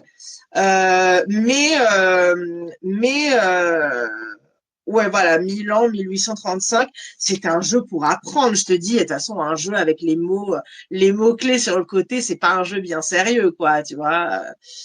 Mais c'est ma rencontre avec le Morgan Greer qui a complètement changé ma vision du tarot, de la façon dont j'apprivoisais la bête. Comment ça s'est fait alors justement, cette rencontre avec le Morgan Greer? C'est l'amour de ma vie, le Morgan Greer, littéralement. Hein. Pour moi, c'est vrai que je te dis, je suis peu collectionneuse. Il y a des jeux que je trouve très beaux. D'ailleurs, je t'en ai acheté. Hein. Il y a le Tarot by Caro qui est super beau. Il y a l'Ophida Rosa qui est splendide. Il y a des tarots que je trouve très beaux, mais je les tire pas. Il y a le Modern Witch que je trouve génial. Enfin, ça, c'est vraiment une référence absolue.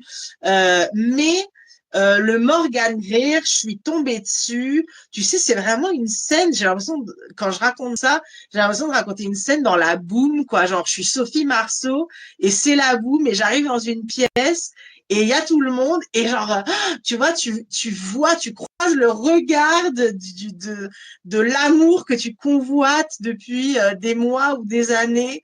Et là, c'est lui et tu ne vois plus que lui ou elle. Et en fait, moi, vraiment, le Morgan Greer, c'est ça. C'est, je regardais, et j'ai croisé ce jeu. Il m'a transpercé, mais vraiment, il m'a transpercé le bide.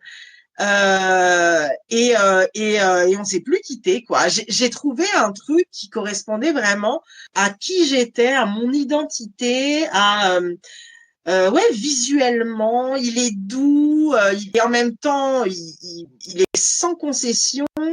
Il a un côté rétro parce c'est un jeu des années 70.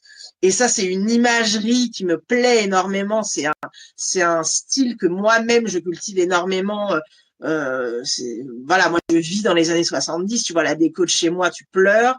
La musique que j'écoute, c'est un délire. Mes vêtements, enfin voilà, moi je suis très années 70. Et en même temps, il reprend une imagerie médiévale que j'adore, que j'affectionne particulièrement. Donc, c'est comme si quelqu'un avait regroupé tous les codes qui me parlent.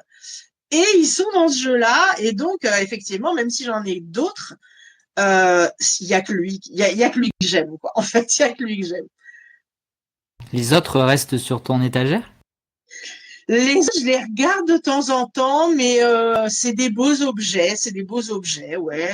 Alors, quand je dis les autres, il y en a quatre, hein, là, je suis en train de les regarder. Il y en a littéralement quatre. Je suis pas pour la surconsommation en termes de jeux. Je comprends très bien qu'on a envie d'en collectionner plein parce que c'est toujours un bel objet, un tarot. Mais vu que moi, maintenant, c'est mon boulot. En fait, depuis que c'est mon travail, je collectionne plus. Je pense que j'avais plus de jeux quand c'était pas mon boulot, paradoxalement. Mais maintenant, j'ai peut-être une vision beaucoup plus sérieuse et utilitaire ou utilitariste de l'objet. Et donc, c'est comme si on était un duo, quoi, tu vois. C'est comme si, euh, ouais, on se répondait, c'est comme si on se parlait. Il me pose des questions, je lui réponds. Je lui pose des questions, il me répond. Sa voix me va très bien, j'ai pas besoin d'une autre voix. Et c'est le jeu. Du coup, tu as découvert le tarot, t'avais 15 ans. À quelle période le Morgan Greer est rentré dans ta vie, du coup? Et est-ce que c'est toujours le même jeu d'origine? Oui. Ah ouais, oui, j'ai pas plusieurs Morgan Greer. J'ai un Morgan Greer. Attends, je te montre quand même l'état de la pochette qui est rapiécé. C'est un vestige. Hein. Là, ce jeu-là, le jeu que j'ai dans les mains, qui est celui que je tire, je l'ai depuis quelque chose comme 23 ans, 24 ans. Je l'ai acheté presque tout de suite, quoi, en fait. C'est le deuxième que j'ai acheté. J'ai acheté en même temps le tarot de l'oracle, pardon, de la Sibylle, parce que, comme je t'ai dit, j'ai grandi rue de la Sibylle, donc je me disais que c'était peut-être un signe, et en fin de compte, les oracles, ça me parle pas. C'est pas un outil que j'utilise. Et le fameux jeu très très pompeux de 1835. Ces deux-là, je les avais achetés en même temps. Et peu après, quelque chose comme un an après, j'ai trouvé le Morgan Greer, ou alors c'est lui qui m'a trouvé, comme on veut. Et là, je l'ai plus lâché. Et oui, c'est le même jeu, c'est le jeu d'origine qui est en lambeaux. D'ailleurs, après chaque séance, j'envoie une photo du tirage à la personne à qui je viens de le tirer, et on voit que les bords sont complètement blancs. Mais il est très bonne qualité. C'est un jeu de très bonne qualité. Les cartes sont très solides. Et donc, alors que d'autres jeux que j'ai sont un peu écornés ou déchirés, etc., mon Morgan Greer, il est intact. C'est juste qu'il est usé à force de le battre, de battre les cartes, de le mélanger. Mais il est parfait, la qualité est incroyable. Et tu te rappelles où tu l'avais trouvé et comment tu t'es familiarisé avec ces jeux parce que à l'époque, il y avait quand même beaucoup moins de ressources qu'aujourd'hui.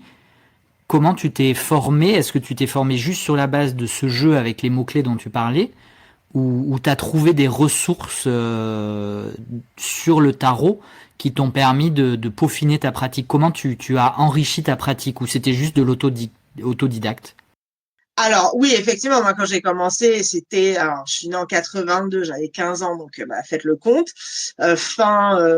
juste avant l'an 2000, quoi, fin année 90, et il n'y avait pas Internet, on pouvait pas aller regarder. Oui, c'était au 16e siècle, je te vois rire. Effectivement, c'est au 16e siècle, Nicolas.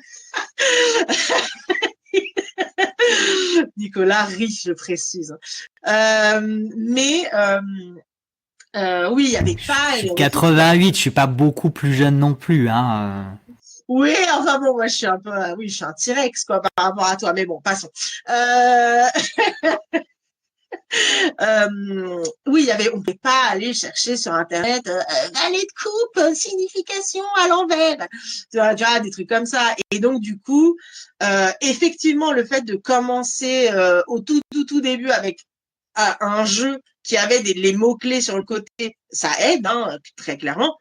Et quand j'ai laissé ça de côté, euh, j'ai pris mon fameux Morgan Greer, j'ai commencé à faire un truc que je ne faisais pas avec le tarot précédent, c'est observer les cartes. Et c'est ça le problème des jeux avec les mots-clés écrits dessus, c'est que du coup, tu regardes pas la carte. Et quand j'ai chopé, alors le premier tarot, donc avec celui avec les mots-clés, je l'avais acheté à Naples, je me souviens très bien. Il y a une très belle boutique ésotérique en plein centre de Naples. Si vous y allez, ne ratez pas cette étape-là, dans une toute petite rue en plein centre historique. Il y en a pas 10 000, hein, vous pouvez chercher sur Internet. Alors que le Morgan Greer, je l'ai acheté à Paris, dans un endroit qui, je crois, existe encore, qui est la librairie de l'Inconnu, rue du Cherche-Midi. Et à l'époque, il y avait peut-être 2 librairies ésotériques à Paris. Moi, j'allais tout le temps chez eux. C'est là-bas que j'ai acheté aussi mon encens, mes bougies, enfin voilà, tout ce petit bordel-là. Et j'ai pas acheté de livre pour apprendre le tarot. Je me suis juste mise à regarder les cartes parce que justement, il y avait plus de mots-clés. Et donc, j'avais appris les notions avec le premier tarot. Mais vu que le Morgan Greer, il a pas d'indication dessus, ben, je me suis mise à regarder. Et en fin de compte, le tarot, la meilleure façon de l'apprendre, c'est juste de regarder ce qui se passe dans la scène. Et là, on fait appel aux archétypes, hein, donc là, Jung et compagnie. J'apprends rien à personne, mais c'est hyper important d'observer une carte et même quand tu tires, quand tu fais ton tirage et lors du spread, c'est hyper important de regarder euh, la dynamique relationnelle dans les cartes. C'est-à-dire si un personnage regarde est tourné vers une carte bien précise ou un autre tourne le dos ou un autre a telle expression, ou que ce soit les personnages de la cour ou des arcanes mineurs, hein, ou des arcanes majeures. Enfin, voilà, globalement, chaque personnage et même chaque fond, chaque contexte nous donne des informations. Et en fait, moi, je trouve que c'est comme ça qu'on apprend le tarot. C'est juste en regardant ce qui se passe dans le jeu, en fait. Bah, c'est plutôt clair. Et comment tu as vécu euh, bah, du coup l'arrivée, alors pas l'arrivée d'Internet, mais du coup l'arrivée de cet engouement, cette un petit peu mise sur la place publique. Aujourd'hui, l'ésotérisme, la cartomancie, le tarot en particulier ont bénéficié d'un effet, non pas l'effet waouh, mais d'un boom quand même mondial. Et en France, alors en France, on a toujours eu notre tarot de Marseille, mais c'est vrai que notamment avec le Covid, il y a quand même eu une envolée de la cartomancie et du tarot. Comment tu as vécu cette évolution de ce milieu de la cartomancie, même si tu n'exerçais pas professionnellement, tu pratiquais un petit peu pour les autres, donc j'imagine que tu avais quand même peut-être un œil Bien sûr. voilà, comment tu as vécu et comment tu interpréterais peut-être à ta façon ces évolutions. Alors, je t'avouerai, et là, je sais que c'est pas populaire comme avis. Je t'avouerai que moi, c'est pas un truc que je vis bien. Parce que toi, tu parles d'essor, effectivement, c'est un essor. Moi, je parle aussi de vulgarisation. Alors, il y a des gens qui s'y mettent et c'est fantastique. Bravo, foncez, génial, pourquoi pas. En revanche, les gens qui commencent par pur effet de mode, ça me gêne énormément parce qu'on parle quand même de pratiques ancestrales, on parle de psychologie, même si on parle que de prédictif, ça reste de la psychologie. Hein. Le fait de dire à quelqu'un, il va t'arriver ça, ça, ça et ça a un impact mental sur la personne. Ça crée des attentes, ça crée tout un processus qui fait que même si on n'est pas dans une démarche psychologique de tarot, même si on fait que de la voyance pure et simple, on a quand même la psyché des gens dans les mains. On a leur cerveau dans les mains. Et je pense qu'il y a des gens qui sont peu scrupuleux, comme dans tous les autres domaines hein, d'ailleurs, et ça m'angoisse très profondément parce qu'en plus après il y a une sorte de mélange et on passe tous pour des charlatans, alors qu'il y a des personnes très bien intentionnées au demeurant. Et donc, je suis un peu énervée de voir le manque d'éthique de certaines personnes, le manque de déontologie. Pour moi, c'est la base absolue. Tu ne peux pas faire ça si tu n'as pas de droiture. Tu fais autre chose. Juste, tu fais autre, tu te mets à la broderie, au macramé. Si tu t'ennuies, tu fais ce que tu veux, tu apprends le japonais, tu prends des cours de cuisine, mais tu ne fais pas ça si c'est que à des fins pécuniaires pour se faire un peu de thunes, sans aucune discipline, sans aucune règle, ou alors juste pour te faire mousser, pour te donner un genre. Non, ça c'est moi, je vois beaucoup de choses comme ça. En tout cas, j'en voyais beaucoup. Moi, je ne suis que sur Instagram et sur Instagram, c'est dans tous les sens. Il y a des vraies dérives qui sont extrêmement graves. Et c'est pour ça que je prends un peu de recul vis-à-vis des réseaux sociaux, ou en tout cas que je ne suis plus grand monde dans cet univers-là, parce que je voyais des choses qui m'ulcéraient. Euh, et donc, bah, voilà, si quelqu'un a une valeur ajoutée, un truc nouveau, un nouvel angle, qu'il le fasse et qu'il se lance, et c'est super. Mais en revanche, si c'est vraiment juste... Enfin, le tarot, je trouve que c'est un outil beaucoup trop noble. Il y a quelque chose de vraiment sacré dedans, à mon avis, et c'est à manier avec précaution. Et c'est pas le cas de tout le monde. Non, mais c'est très intéressant parce qu'effectivement, il y a, je pense qu'il y a un vrai débat qui n'est pas mené véritablement, mais il y aurait matière à avoir un vrai débat sur le tarot, objet sacré ou pas en fait. Oui, oui, oui, Et complètement. effectivement, les deux positions peuvent s'entendre et se défendre, et donc c'est intéressant d'avoir ton point de vue là-dessus. Et par rapport, alors justement, n'étant pas du tout collectionneuse, n'ayant que 4 ou 5 jeux sur ton étagère et ne Qui viennent de chez pratiquant toi, hein. qu'avec un, bah c'est bien, je suis content. Tu interprètes et tu vis cette profusion aujourd'hui de jeux de tarot, si on reste sur le tarot, mais on pourrait élargir aux jeux de cartes en général. Comment tu vis et interprètes cette explosion d'appropriation, de création, de recréation du tarot? Alors, je pense que le terme que tu as choisi, il est absolument parfait, appropriation. Alors, c'est sûr que si euh, on parle du supplément voyance de Marie-Claire qui joint un petit oracle de 32 cartes pour savoir si il faut se mettre au pilate ou plutôt à la muscu ou s'il faut se teindre en blonde ou manger une soupe ou une quiche.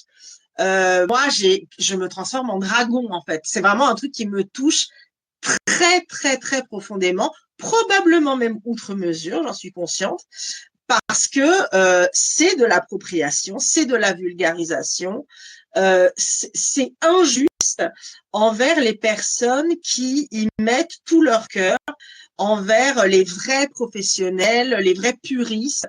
Je trouve pas que ce soit très sain, parce qu'en plus c'est induire les gens en erreur hein, aussi. Il y a ce truc-là, et c'est induire les gens en erreur. Donc tout ce côté, j'ai vu de la lumière, je suis rentrée, me gêne profondément. En revanche, si tu peux apporter quelque chose de nouveau au débat, si ton jeu si un jeu arrive et il est, par exemple, plus inclusif, je parlais du Modern Witch tout à l'heure, c'est un super exemple. Il y a le Nova Sibylla aussi, de mon amie Katia Quindomancy. Il y a des jeux comme ça qui changent, qui, pour le coup, pardon pour ce jeu de mots vaseux, mais qui rabattent les cartes. Ils apportent quelque chose de vraiment nouveau. Visuellement, du point de vue des mentalités, du point de vue sociétal, des jeux non genrés, par exemple, des jeux avec plus de mixité, même raciale, sociale, et ça, mais alléluia en fait, parce que le tarot, c'est quand même très très normé, et ça, c'est une catastrophe. Mais on parle d'un outil ancien, donc on peut pas tout avoir non plus. En revanche, juste reprendre les mêmes cartes sans rien y ajouter et mettre une petite fleur ou un petit oiseau ou un lapin par-ci par-là, pourquoi pas? En fait, pourquoi pas? Mais moi, ça va pas me parler. J'irai pas vers ça. Je cautionnerai même pas spécialement. Les gens font, comme j'ai dit tout à l'heure, les gens font ce qu'ils veulent tant qu'ils font de mal à personne. Je pense que c'est vraiment ce qu'il faut retenir globalement, de toute façon dans la vie. Hein. Euh, enfin, c'est que mon opinion. Mais si tu peux apporter ta pierre à l'édifice, cool, fonce, vas-y, fais-le, parce que tous les outils ont besoin d'évoluer, sinon on sera encore à l'âge de pierre. En revanche, voilà, juste un petit truc, enfin, voilà, il en faut pour toutes les sensibilités, hein, clairement. Moi, voilà, je suis tombée amoureuse du Morgan Greer, certains vont le trouver hideux, certains vont dire waouh, mais en fait, beau gosse, tu vois. Mais euh, voilà, je pense qu'il y a des personnes qui sont vraiment, qui sont vraiment, comment dire, qualifiées, c'est le mot qui me vient, pour innover Je sais, par exemple, qu'il y a aussi, là, je parlais du Nova Sibylla. Bon, alors là, c'est un oracle, c'est pas un tarot, mais il y a aussi un travail de texture des cartes. Il y a des choses comme ça qui sont hyper intéressantes. Donc, tu le manies. Et il y a aussi des sensations qui sont un peu nouvelles. Ça, c'est des trucs hyper intéressants. Même le Modern Witch, il a ce truc de papier glacé. Il est brillant. Normalement, on a l'habitude d'avoir des cartes un peu plus opaques. Mais bref, si tu peux apporter des nouveautés comme ça qui sont ludiques et qui sont marrantes et qui peuvent changer des trucs, pourquoi pas, c'est cool. Mais faire un tarot pour faire un tarot comme ça, moi, ça rejoint ce que je disais tout à l'heure. Si tu as un message, un vrai truc à faire passer, fonce. Si tu es appelé pour le faire, fonce. Si c'est juste surfer sur un business, moi, ça m'intéresse pas. Il y a finalement, t'en as parlé dans ton discours, euh, un véritable accent mis sur l'intention, de quel espace, de quelle intention vient l'action. Absolument. Et on sent aussi en sous-titre, puisque là c'est moi qui vais faire le sous-titre, tu parlais de faire le sous-titre dans un tirage, et là c'est moi qui fais le sous-titre. Euh, Ce que moi j'entends de ton propos, c'est un certain agacement d'une marchandisation de la cartomancie, du À outrance, oui. milieu spirituel, tarologique, etc. Oui, oui, parce qu'encore une fois, quand quelqu'un nous consulte, c'est il ou elle est en détresse ou en tout cas dans une phase de doute et on peut pas jouer avec ça.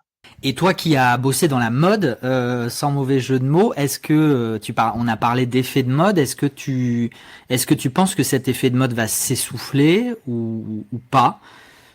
Alors, comme tu l'as dit très justement, ça a complètement explosé au moment du Covid, où les gens s'ennuyaient pendant les confinements. Donc, il y a eu beaucoup ça. Ils se sont mis à apprendre des nouveaux trucs. Il y en a qui se sont mis à faire du pain. Il y en a qui se sont mis à tirer les cartes. Bon, ok. Pourquoi pas, hein. Encore une fois, pourquoi pas. C'est tout, comme tu l'as dit, tout dépend de l'intention. Pourquoi pas. Or, je pense que ça s'essoufflerait si le monde allait mieux. Si les choses globalement, d'un point de vue vraiment global, la grande image, comme on dit en anglais, s'améliorait. Or, c'est une cata.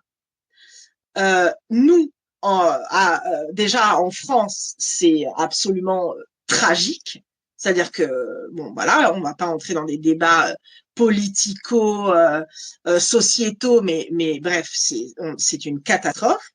Les gens sont en vraie difficulté, pas seulement émotionnelle, mais aussi financière, euh, professionnelle.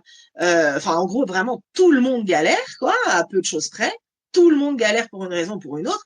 Et dans le monde, n'en parlons même pas. C'est l'apocalypse, quoi, en fait.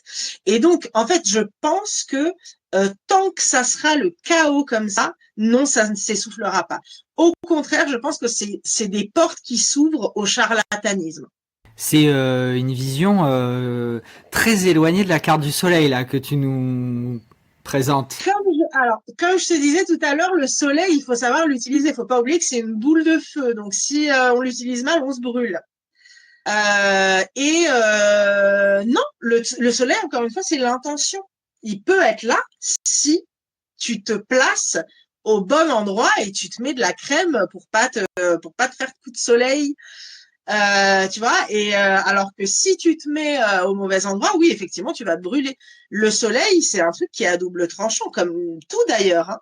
Mais c'est pas niais non plus. C'est ce que je disais tout à l'heure. C'est pas un bonheur niais. C'est un bonheur qui se mérite et et qui est précieux, auquel il faut prêter une grande attention.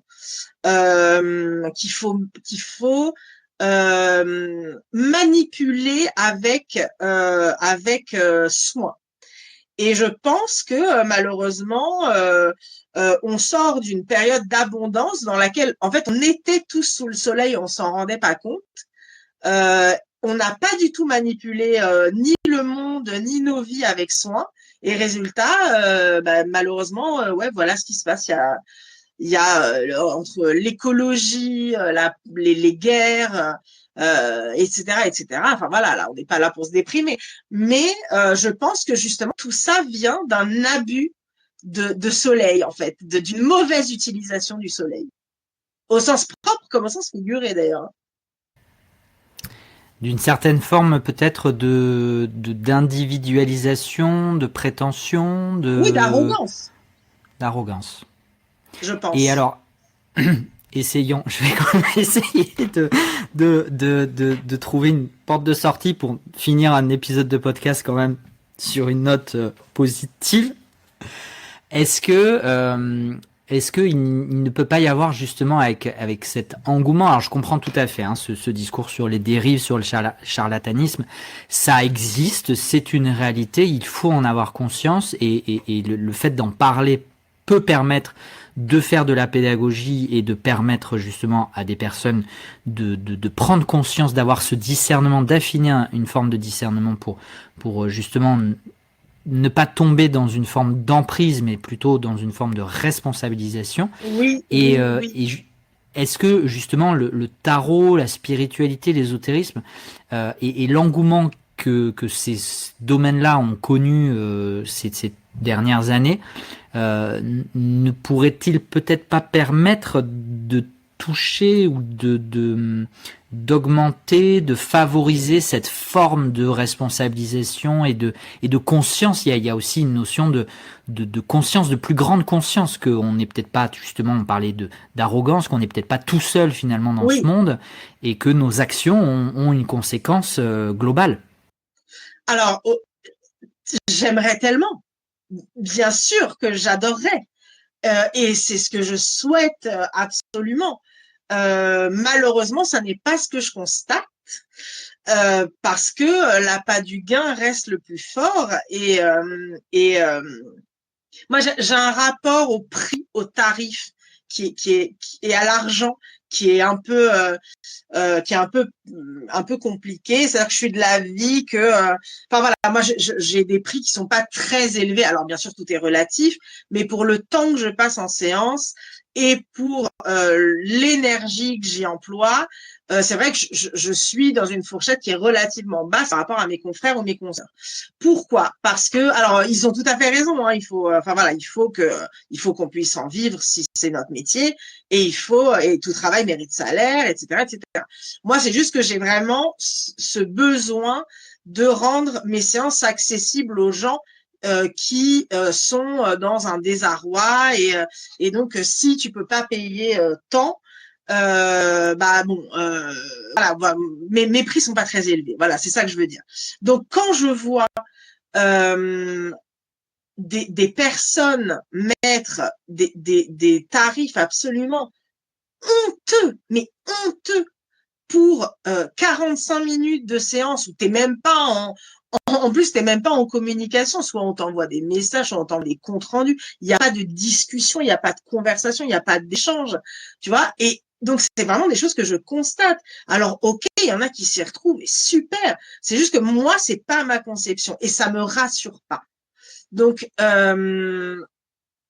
ça, c'est pas des. Je dis pas que ces personnes-là sont des charlatans. Je dis juste qu'on ne travaille pas de la même manière. Hein. Ça, c'est attention. Là, je suis pas du tout en train de faire d'amalgamer ces personnes à des gens pour qui il pourrait y avoir des vraies dérives sectaires, etc., etc. Là, on est complètement dans un autre domaine. Mais c'est vrai que la fascination et l'emprise que les gens ont en ce moment pour les sciences occultes, euh, je trouve que effectivement ça peut apporter une conscience d'autrui qui est super et de l'empathie et de la compassion, de la compréhension de l'autre et justement on parlait de communication et de la communication et ça si ça marche on a tout gagné. Mais malheureusement, il y a heureusement une minorité, hein, c'est une minorité, mais il y a une minorité de gens qui n'adhèrent pas du tout à ces valeurs-là et qui veulent vraiment juste se faire du fric. Mais dans les années 70, c'était déjà ça, toutes les sectes, etc. C'était juste, en fait, il faut donner une définition à ce qu'on appelle spiritualité. Là, nous, toi et moi, on est en train de parler de tarot. Mais dans les années 70, je reprends cet exemple-là, il y avait des problèmes de sectes hyper graves. Et là, c'était de la spiritualité sous forme de prière. On te vendait le fait d'avoir trouvé une famille ou des choses comme ça. Tout ça, ça reste de la spiritualité. Si tant est que ça soit vrai. Or, c'était faux. Tout comme des gens qui pensent tirer les cartes. En fait, ils savent pas le faire. Et bon, bah, c'est du boulot, c'est du boulot, c'est du boulot. Et il faut vouloir le produire, ce travail-là. C'est du temps, hein. C'est du temps, c'est de l'attention, de la passion, de l'amour, parce qu'il faut profondément aimer les gens pour faire ce qu'on fait. Sinon, c'est absolument impossible. Il y a quelque chose de l'ordre de la dévotion, hein. Il y a quelque chose. Enfin, moi, je parlais de ça l'autre jour avec une consoeur, mais tu rentres un peu dans les ordres, hein, quand même, quand tu fais ça. Enfin, moi, je sais que j'ai complètement changé ma façon de me positionner, même dans ma vie sociale, enfin, même dans ma vie sentimentale. Il y a un truc où il faut une abnégation monacale, en fait, pour être droit dans tes bottes là-dedans. Et qui est prêt à faire des sacrifices comme ça? C'est pas, encore une fois, c'est pas à la mode. Les gens, ils veulent s'amuser. Ils veulent de l'immédiateté. Ils veulent du résultat tout de suite. Donc, je suis moyennement rassurée. Si ça peut ouvrir les yeux et aider certaines personnes, mais alléluia. Ok. Mais je pense pas qu'il y ait que des personnes bien intentionnées dans l'histoire. Merci pour tes analyses et tes partages. Elle va ce qu'elle va, là. C'est que mon avis. Exactement, non, non, mais bien sûr, et c'est le but de ces épisodes de podcast, c'est de pouvoir donner la parole et exposer, et alors non pas débattre, hein, parce qu'on n'est pas là pour débattre, mais en tout cas pouvoir partager, exposer des visions, des expériences, des croyances, et après, bah certaines s'y retrouveront, d'autres ne s'y retrouveront pas, mais on le fait bien évidemment avec écoute, tolérance, respect, Oui. qui sont des valeurs essentielles et fondamentales. J'avais peut-être une dernière question, on verra. Tu as failli, j'ai hésité entre l'épisode 19 et l'épisode 20. Je le savais, je savais que tu me poserais cette question. Oui. Et tu m'as dit, je déteste la carte du jugement. C'est vrai. Il y a des cartes que je déteste. Fais-moi, tu me feras peut-être la transition pour l'épisode suivant, ou pas, mais du coup, je suis très curieux d'avoir ton point de vue sur cette carte du jugement. Pourquoi est-ce qu'elle te dérange tant? En fait, elle me fait peur. C'est une carte qui me fait peur parce que je lui confère, à tort ou à raison, une dimension d'inexorabilité que je trouve absolument flippante. Pour le coup, on parlait de libre arbitre, tu vois. Je trouve que le jugement, c'est vraiment la carte anti-libre arbitre. Le jugement, c'est vraiment le truc, la baraque prend feu, prends tes papiers et sors et t'as même pas le temps de récupérer le chien et le chat et ni tes photos de famille. Vraiment, vite. Urgence, pas le choix. C'est maintenant ou jamais. Il y a vraiment ce truc de coup près qui tombe et ça m'angoisse très profondément, ça. D'accord, très bien. Bah merci pour cette réponse, ce partage. Merci d'avoir pourri le prochain épisode. Mais non, pas du tout. Il y a plein de choses à dire aussi sur le jugement. Et de toute façon, ces épisodes ne sont pas non plus des épisodes d'analyse et de commentaires des arcanes, mais du coup, on s'inspire un petit peu de l'énergie pour trouver peut-être un fil rouge dans la conversation. Bah, bien sûr. Mais clairement, du point de vue voilà, avec mon caractère, voilà, le jugement, je sais pas si c'était la carte qui me correspondait le mieux.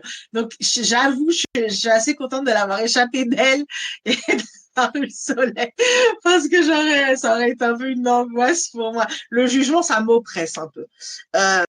Même le mot en lui-même, jugement, tu vois. C'est pas, je trouve que ça ferme les options, quoi.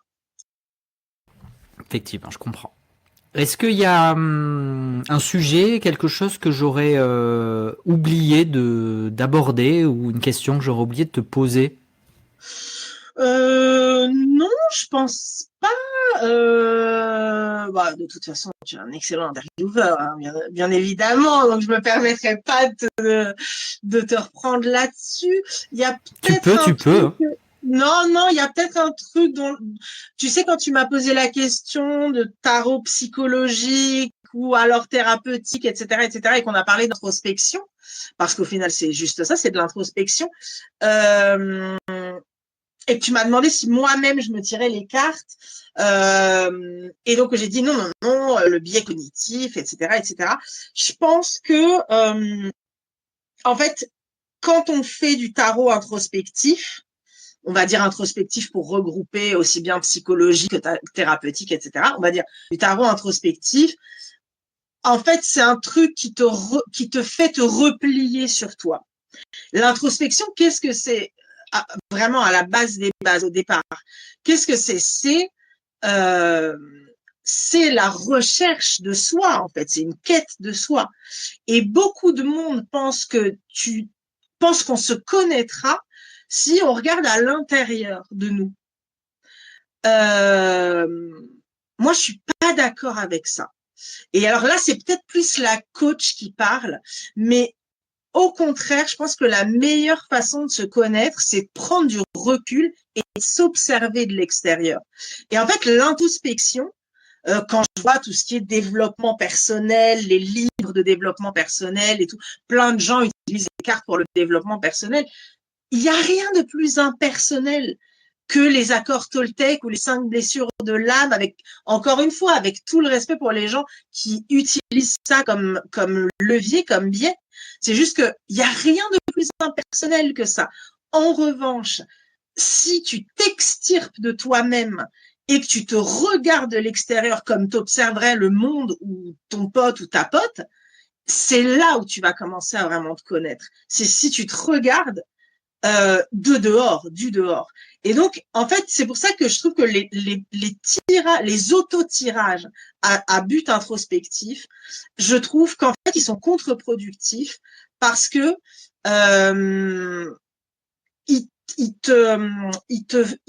comment dire, ils t'enferment en toi-même, alors que, en fait, pour se connaître, faut sortir de soi, faut se regarder de loin. Je pense. Et ça, si vraiment j'avais un conseil, moi je suis personne, hein, vraiment je ne suis personne, juste une petite nana qui essaye d'aider, mais j'ai l'expérience que j'ai les diplômes que j'ai le vécu que j'ai, et tout ça m'a mené à observer. Je lis beaucoup, je m'intéresse beaucoup aux neurosciences, et c'est vrai qu'il y a vraiment cette idée de introspection égale, donc même juste si on prend la définition du mot, donc regarder dedans, alors qu'en fait c'est le contraire de ce qu'il faut faire. Si tu veux te connaître, regarde-toi dehors. Et donc te tirer les cartes, c'est pas le meilleur truc en fait. Ben merci beaucoup. Alors je ne suis pas sûr que tu aides mon activité professionnelle en disant ça. Bah si, puisque les gens peuvent les tirer aux autres les cartes, voyons. Ouais, mais je pense qu'il y a quand même plus de personnes qui se tirent les cartes pour elles-mêmes que pour les autres. Mais en tout cas, c'est hyper intéressant comme réflexion. Je ne doute pas que ça justement engendra pas mal de cogitation chez nos auditeurs et nos auditrices. C'est vrai que c'est s'il vous plaît. Je suis fragile. Toujours dans l'écoute, le respect, la tolérance. Mais c'est vrai que c'est un point de vue qui est peut-être rarement partagé, exposé. Mais je te rejoins assez sur cette nécessité de prendre de la hauteur et du recul et d'observer d'un point de vue autre que juste nos petites histoires, nos ruminations mentales, etc. Et d'avoir cette prise de hauteur. Donc en tout cas, merci pour ce partage. Je vais te poser une dernière question. Tu parlais que tu faisais de la thérapie depuis toujours et que ça t'accompagnait, et je pense même que ça te supervise aussi en partie dans ton travail. Je pourrais pas faire ça si j'étais pas supervisée, bien sûr. Est-ce que du coup, toi, tu as quand même quelqu'un qui te tire les cartes de temps en temps pour mettre des choses en lumière? Non, comme je t'ai dit, plus du tout. Je ne suis plus du tout consommatrice. Si j'ai une question, je demande j'ai une ou deux amies sûres qui, elles, ne tirent pas les tarots, mais plutôt les oracles. Et c'est sur des choses pas importantes. Des petites histoires comme ça, des petits événements. Mais non, je ne veux absolument plus savoir du tout ce qui va m'arriver. Je ne veux plus du tout savoir. Ça m'a vraiment rendu malade à une époque. On m'avait annoncé des choses apocalyptiques qui ne se sont jamais produites, pardon. Vraiment, ça me touche énormément, hein, comme sujet. Il faut vraiment prendre des pincettes sur ce qu'on vous dit, les gens là qui nous écoutez. Même ce que moi je vous dis, ce que tout le monde vous dit. Prenez tout ce qu'on vous dit avec des pincettes. On peut se tromper. C'est pas une science. C'est nos ressentis à un moment donné. Si on vous annonce des trucs qui vous plaisent pas, ne restez pas bloqué dessus. C'est vous qui décidez ce qui se passe dans votre vie. Et si on vous parle d'événements extérieurs, vous avez de toute façon toujours une marge de manœuvre. Moi, vraiment, ça m'a rendu malade des trucs qu'on m'a tirés. Et du coup, maintenant, moi, je veux plus rien savoir. Ben, merci beaucoup et je comprends tout à fait. Et là, tu vois, tu mets aussi un dernier, le projecteur, pour rester dans la thématique de la lumière et du soleil. Ouais, le projecteur aussi sur, je pense aussi un aspect peut-être de la carte du soleil, ou en tout cas moi, mon ressenti aussi de la carte du soleil, qui est celle de la joie et de profiter. Il y a ce côté carpe diem, quoi, de profiter de la vie et de l'instant présent. Sans être dans des projections, des attentes, des expectations. C'est ça.